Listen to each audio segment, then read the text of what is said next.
रेनेटस नोवा use करने के बाद शरीर में होने वाले बदलाव आखिर क्या हैं।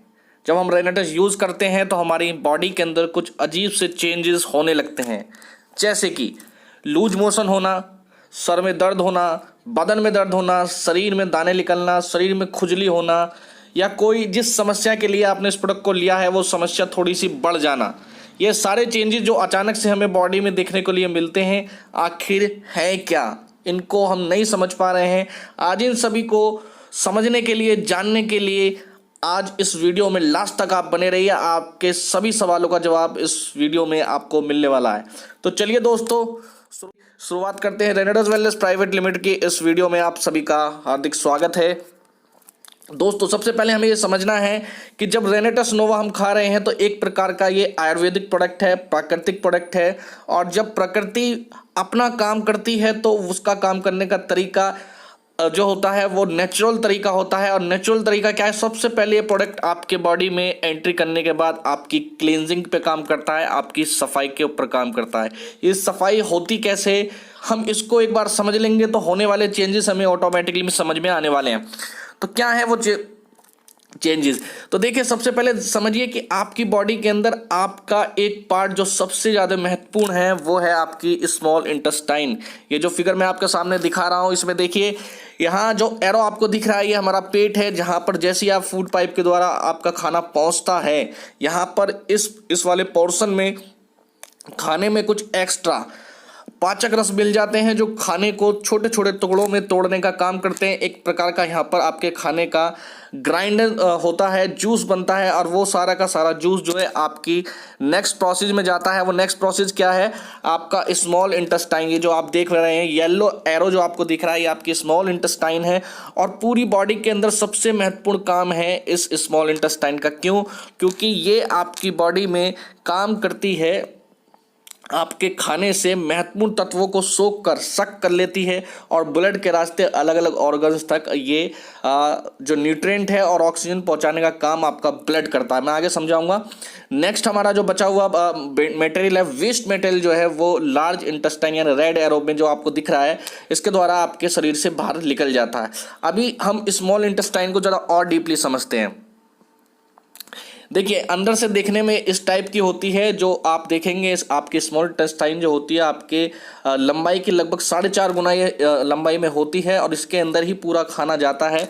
और अगर बायोलॉजिकल इसका फिगर देखेंगे तो आप देख पा रहे हैं यहाँ पर इस टाइप की कुछ इसमें छोटी छोटी विलाई होती है, इनको विलाई बोला जाता है। और यही वो विलाई हैं जो आपके खाने में से महत्वपूर्ण तत्व पोषक आहार को सोखने का काम करती हैं। और इनके साइड में जो ब्लड फ्लो होता रहता है, उस ब्लड के अंदर आपकी वेन्स और आर्टरीज होती हैं जो आपके अलग अलग ऑर्गन्स तक आपके न्यूट्रिएंट पहुंचाने का काम करती हैं। ये जो ब्लड है, ब्लड का बड़ा महत्वपूर्ण रोल है। ब्लड कैसे काम करता है हमारी बॉडी के अंदर, देखिए इसको समझाता हूँ। उससे पहले समझिए, ये जो विलाई है, विलाई जो मैं आपके स्क्रीन पर दिखा रहा हूँ, इस विलाई को देखिए, अंदर से कुछ इस टाइप की होती हैं।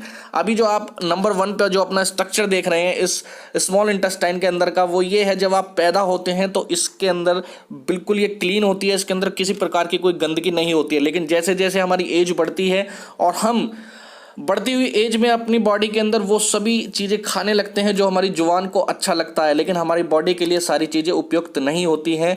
और धीरे धीरे जो सेकंड नंबर का फिगर देख रहे हैं, इस टाइप में हमारी इस विलाई में गंदगी जमना स्टार्ट हो जाती है। और ये गंदगी पूरी तरीके से सोच के रास्ते बाहर नहीं आ पाती है और ये इसके अंदर अटक के रह जाती है। और यही वो गंदगी है जो आपके अंदर एक प्रकार का डिस्टर्बेंस पैदा करती है, एक प्रकार की सड़न पैदा करती है। यही वो गंदगी है जो आपके पेट के पाचन क्रिया को डिस्टर्ब करती है, एसिडिटी बनाती है, और न जाने कौन कौन सी बीमारियां हैं जो सिर्फ और सिर्फ इस गंदगी के द्वारा जन्म लिया जाता है। थर्ड फेज में आप देख रहे हैं यहाँ पर, जैसे ही आप इस प्रोडक्ट को खाना स्टार्ट करेंगे तो थर्ड फेज में हमारा ये प्रोडक्ट सबसे पहले इस गंदगी को निकालने का काम करते हैं। कहा जाता है कि डॉक्टर बताते हैं कि कभी कभी जब किसी की स्मॉल इंटेस्टाइन बहुत ज़्यादा बस्ट हो जाती है, यानी कि उसके अंदर बहुत ज़्यादा गंदगी जम जाती है, तो वो इतनी ज़्यादा हार्ड हो जाती है कि एक सर्जिकल ब्लेड से भी नहीं वो नहीं कटती है। तो सोचिए कि इसके अंदर कितना बड़ा जो आपका फेज है आपके पेट के अंदर चल रहा होता है। इसको समझिए, इसको और थोड़ा समझते हैं। देखिए, ये जो मैं समझा रहा था अभी, ये जो गंदगी है ये वाली, ये आपके इन विलाई के अंदर, स्मॉल इंटेस्टाइन के अंदर बिल्कुल फंस के चली जाती है। अब ये इसके साइड के अंदर ये ब्लड फ्लो होता रहता है, ये ब्लड एक ट्रांसमिशन का काम करता है। लेकिन जब ये गंदगी बहुत ज़्यादा बढ़ जाती है तो धीरे धीरे जो ब्लड के रास्ते आपके न्यूट्रिएंट जाने चाहिए थे वो सारे के सारे इस गंदगी में मिलने लगते हैं। यानी कि जब गंदगी फ्लो बहुत ज़्यादा बढ़ जाती है तो ब्लड में धीरे धीरे इसका मिलना शुरू हो जाता है, ये ब्लड के अंदर भी धीरे धीरे पहुंचना स्टार्ट हो जाती है। और जब ये ब्लड के रास्ते आपके अलग अलग ऑर्गन्स तक पहुंचती है तो देखिए क्या होता है। सबसे पहले जब आपकी बॉडी के अंदर इसकी क्वांटिटी ज़्यादा हो जाती है तो नॉर्मली ये आपकी स्मॉल इंटेस्टाइन दिख रही है आपकी स्क्रीन पर, ये देखिए पहले नंबर पे ए पर देखिए ये इस तरह की होती है। लेकिन और ज़्यादा जब इसमें गंदगी बढ़ जाती है तो यहाँ देखिए बी में क्या हाल होता है और सी में ये एक तरह का इसके अंदर अल्सर बन जाता है। अब देखिए हमारा जो ब्लड है वो एक तरह का बस ट्रांसमिशन की तरह काम करता है। जैसे एक बस है, अलग अलग स्टेशन से सवारियों को उठाती है और अलग अलग डेस्टिनेशन पर उन सवारियों को छोड़ती हुई चली जाती है। इसी तरीके से हमारी बॉडी के अंदर हमारा जो ब्लड है ये दो चीज़ें हमारी बॉडी में ट्रांसमिशन करने का काम करता है। वो क्या है? Nutrient and oxygen. जब आप जो खाना आप खा रहे हैं उस खाने के अंदर जो महत्वपूर्ण तत्व है, एक तो ब्लड के रास्ते वो जाते हैं, दूसरा आप जो सांस ले रहे हैं उसके अंदर जो ऑक्सीजन है वो ऑक्सीजन इस ब्लड के रास्ते ट्रांसफर होती है आपके अलग अलग ऑर्गन्स तक। अब देखिए ये जो स्मॉल इंटेस्टाइन है इसके द्वारा ही आपके अलग अलग ऑर्गन्स संचालित हो रहे हैं, क्योंकि जो आप खाना खा रहे हैं वो सबसे पहले इस स्मॉल इंटेस्टाइन में जाना है और जो आप हवा से जो ऑक्सीजन ले रहे हैं वो सब इसके रास्ते मिलकर अलग अलग ऑर्गन्स तक पहुंच रही है। अब देखिए जब ये गंदगी बहुत ज़्यादा बढ़ जाती है आपकी बॉडी के अंदर तो ये अलग अलग ऑर्गन्स तक ब्लड के रास्ते पहुंचना स्टार्ट कर देती है। यही वो सारे रीज़न हैं कि अगर आपके हार्ट के अंदर दिक्कत आ रही है तो ये गंदगी वहाँ पर एक कोलेस्ट्रॉल के रूप में जम जाती है, आपके किडनी के अंदर ये स्टोन के रूप में जम जाती है, लीवर के अंदर देख सकते हैं तो उसके अंदर सूजन आने स्वेलिंग आ जाती है। इसके अलावा आप ये ग्रीन कलर की जो लीवर के नीचे ग्रीन कलर देख रहे हैं, यहाँ पर आप देखेंगे ये आपकी पैनक्रियाज हैं। पैनक्रियाज क्या करती हैं? एक प्रकार का हार्मोन्स, इंसुलिन नाम का एक हार्मोन्स रिलीज करती हैं जो आपके कार्बोहाइड्रेट को ग्लूकोज में कन्वर्ट करता है। ग्लूकोज क्या है? हमारी एनर्जी होती है। तो जिस व्यक्ति को शुगर हो जाता है, डायबिटीज़ हो जाती है, उसकी ये पैनक्रियाज जो है वो काम करना बंद कर देती है। किस वजह से? क्योंकि इसके अंदर ये गंदगी बहुत ज़्यादा पहुंच जाती है और वहाँ उस पूरी के पूरी पैनक्रियाज को डैमेज कर देती है। आपके लंग्स में कोई समस्या आ रही है तो वहाँ के जो पोज हैं आपके लंग्स के इस गंदगी के द्वारा वो ब्लॉक हो गए हैं। इस तरीके से आपके माइंड में अगर कोई प्रॉब्लम आ रही है तो गंदगी वहाँ तक भी पहुँची है।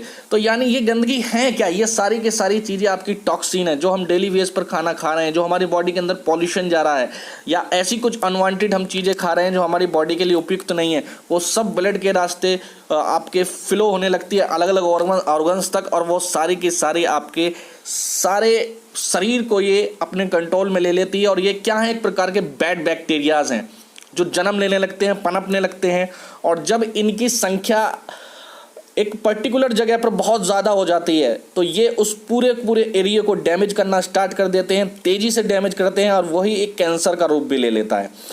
तो दोस्तों उम्मीद करता हूँ कि ये चीज़ आपको समझ में आई होगी। अब बात आती है कि हमारी बॉडी में जो चेंजेस आते हैं वो होते कैसे हैं। देखिए जब ये प्रोडक्ट आपकी बॉडी में जाएगा तो ये सफाई का काम करता है।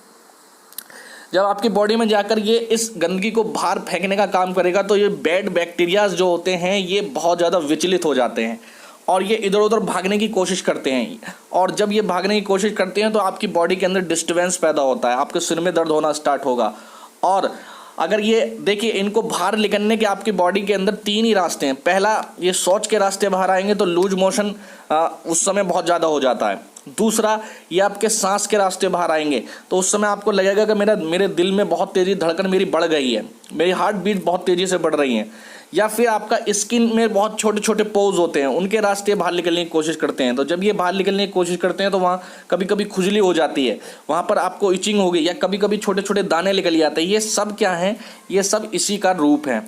तो ऐसी स्थिति जब भी आपको लगे या और भी कुछ भी चेंजेस आएँ या आपके कोई और प्रॉब्लम बढ़ने लगे तो उसमें आपको घबराना नहीं है। आप ये समझिए कि आपकी बॉडी की क्लींजिंग हो रही है, और ये जब जितनी तेज़ी से काम करेगा उतनी तेज़ी से आपकी क्लींजिंग होगी, और वो आपके लिए एक ऐसा फेज़ होता है जहां आपको ये समझना चाहिए कि मैं और मेरी बॉडी इस समय बिल्कुल ठीक हो रहे हैं। तो उसको आप थोड़ा सा वहाँ पर सब्र रखिए। ये किसी प्रकार के कोई साइड इफ़ेक्ट नहीं है, बॉडी में इस प्रोडक्ट का कोई भी साइड इफ़ेक्ट नहीं है, आपको कोई ज़्यादा डिस्टर्बेंस नहीं होगा इससे। ये सब नॉर्मल प्रक्रिया है, इसको हीलिंग प्रोसेस बोलते हैं। जब आप नेचुरल कोई भी चीज़ लेंगे तो आपकी बॉडी अपने आप को हीलिंग करती है, सफाई करती है अपनी, तो उस समय ये सारे चेंजेस आपकी बॉडी में दिखाई देते हैं। तो दोस्तों, जब भी आपको इस प्रोडक्ट को खाने के बाद कुछ अजीबो गरीब लगने लगे अपनी बॉडी में, कहीं दर्द होने लगे, कहीं इचिंग होने लगे, कुछ और भी दिक्कतें होने लगे, तो उस फेज़ को थोड़ा सा आप वहाँ पर कंट्रोल करिए अपने आप को, और वहाँ पर थोड़ा सा इंतज़ार करिए। पानी की क्वांटिटी थोड़ा सा बढ़ा दीजिए आप, और थोड़ा गुनगुना पानी पिएंगे तो ज़्यादा बेहतर रहेगा, और 10 से 15 दिन में आप देखेंगे कि आपकी बॉडी में सब कुछ धीरे धीरे नॉर्मल होने लगता है। अभी बात कर लेते हैं कि कभी कभी स्थिति आपको लगती है कि असहनीय हो रही है, कंडीशन ऐसी आ गई कि मेरा दर्द बहुत ज़्यादा बढ़ गया, असहनीय हो रहा, तो उस कंडीशन में आप क्या कर सकते हैं? तो वहाँ पर आपको कुछ नहीं करना है, आप एलोपैथ की किसी मेडिसिन को यूज़ कर सकते हैं अपने किसी भी प्रोसेस को कंट्रोल करने के लिए, पेन को कंट्रोल करने के लिए, खुजली को कंट्रोल करने के लिए आप दिन में एक टैबलेट कोई इस्तेमाल कर सकते हैं। इसके अलावा आपको लग रहा है कि ये प्रोसेस थोड़ा लंबा जा रहा है तो अपनी डोज को घटा बढ़ा सकते हैं आप। अगर आप 4 कैप्सूल डेली ले रहे हैं तो उसको 3 करिए, 3 ले रहे हैं तो 2 करिए, 2 ले रहे हैं तो 1 कैप्सूल करिए, और जैसे जैसे आपको लगे कि नॉर्मल स्थिति होने लगी है तो फिर इसको धीरे धीरे बढ़ाइए आप, और इसको डेली 4 कैप्सूल डेली की डोज पर आपको ले जाना है। और सबसे महत्वपूर्ण बात आपकी लास्ट में यही है कि आपको पानी की क्वांटिटी इस दौरान काफ़ी अच्छी रखनी चाहिए।